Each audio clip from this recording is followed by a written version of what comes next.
Hello everyone, आप सभी को स्वागत है हमारे चैनल पर। तो आज हम 25 इम्पॉर्टेंट MCQs सॉल्व करेंगे इस वीडियो में, और आप सभी सबसे पहले खुद से इसे सॉल्व करने की ट्राई करें हमेशा, देन मैं आंसर्स आपको बताऊंगी। तो चलिए अब बिना वेस्ट किए टाइम हम स्टार्ट करते हैं अपनी वीडियो को।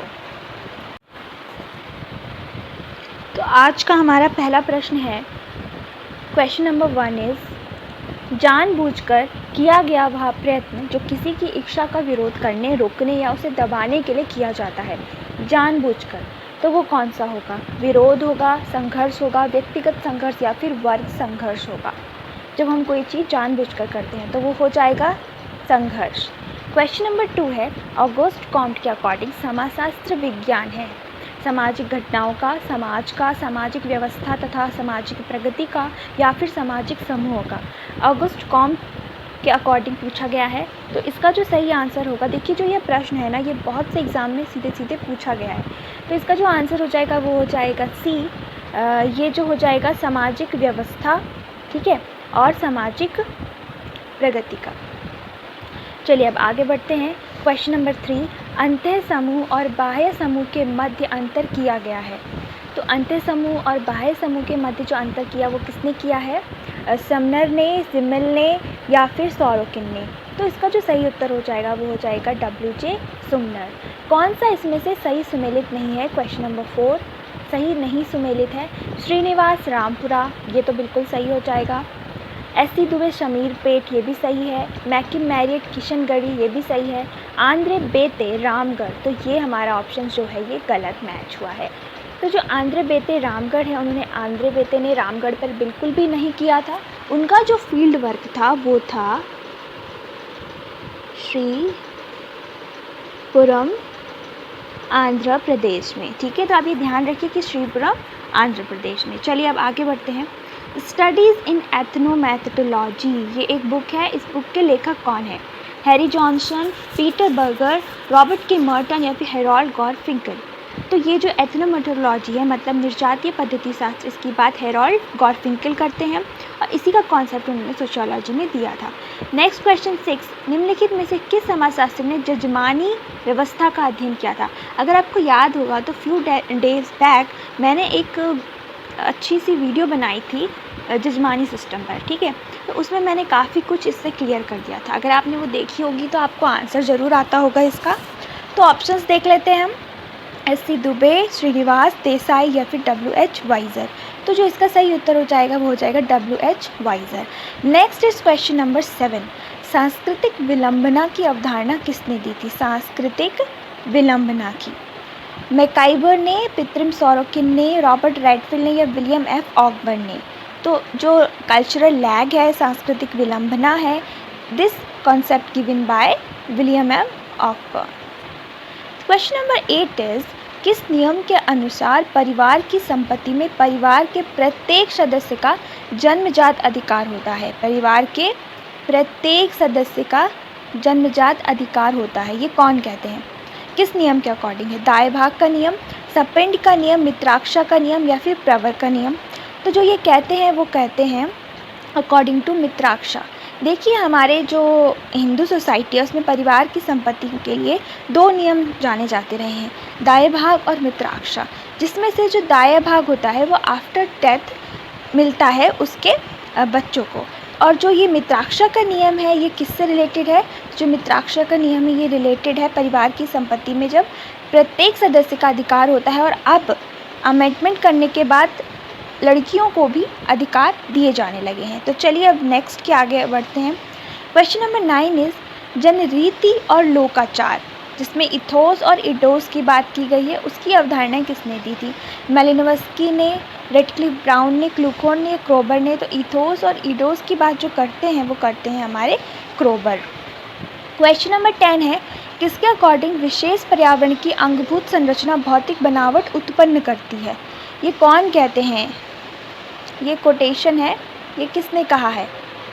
ऑप्शंस देख लेते हैं, जूडिथ बटलर, मैनुअल कैस्टल्स, पियरे बोर्डियो या फिर ग्लाइस डिज्यूज। तो जो ये कहते हैं वो कहते हैं पियरे बोर्डियो।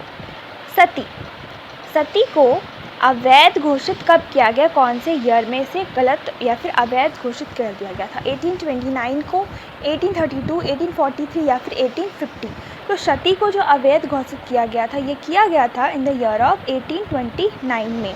1829 में इसको क्या कर दिया गया, अवैध घोषित कर दिया गया। किसके द्वारा, किसके प्रयासों के फलस्वरूप ये हुआ? तो राजा राम मोहन राय ने जब ब्रह्म समाज की स्थापना की थी 1828 में, इन्होंने ब्रह्म समाज की स्थापना की थी और उसके बाद इन्होंने क्या किया था, सती प्रथा को समाप्त करने के लिए काफ़ी कुछ, समाज को बदलने के लिए काफ़ी कुछ प्रयत्न किए थे, जिसके बाद जो ब्रिटिश सरकार थी उसके द्वारा इसको अवैध घोषित कर दिया गया था 1829 में। चलिए अब आगे बढ़ते हैं।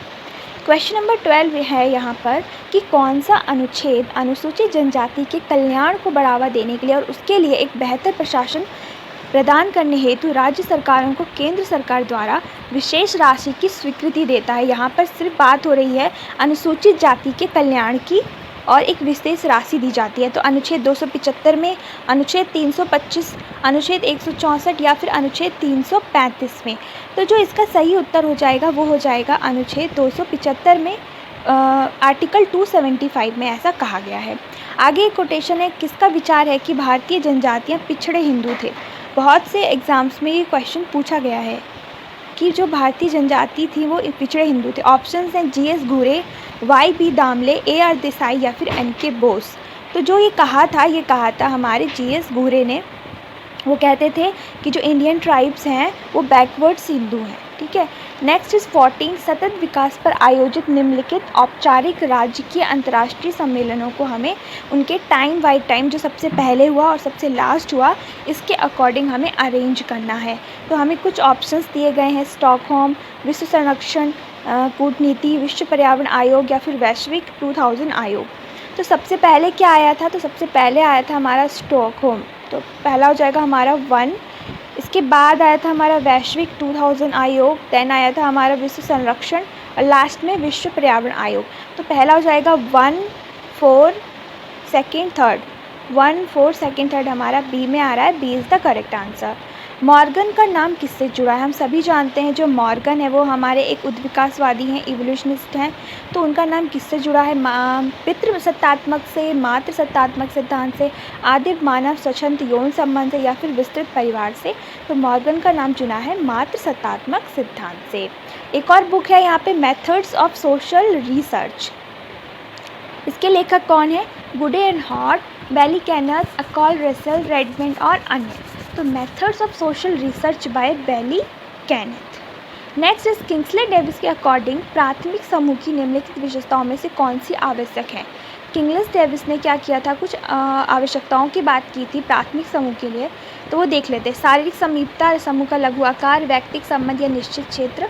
तो जो शारीरिक समीपता है, समूह का लघु आकार और व्यक्तिगत संबंध, ये तीनों होंगी, लेकिन निश्चित क्षेत्र नहीं होगा क्योंकि ये क्या है, समुदाय की होती है, ना कि प्राथमिक समूह की। तो 1, 2, 3, तो 1, 2, 3 आ रहा है हमारा डी में।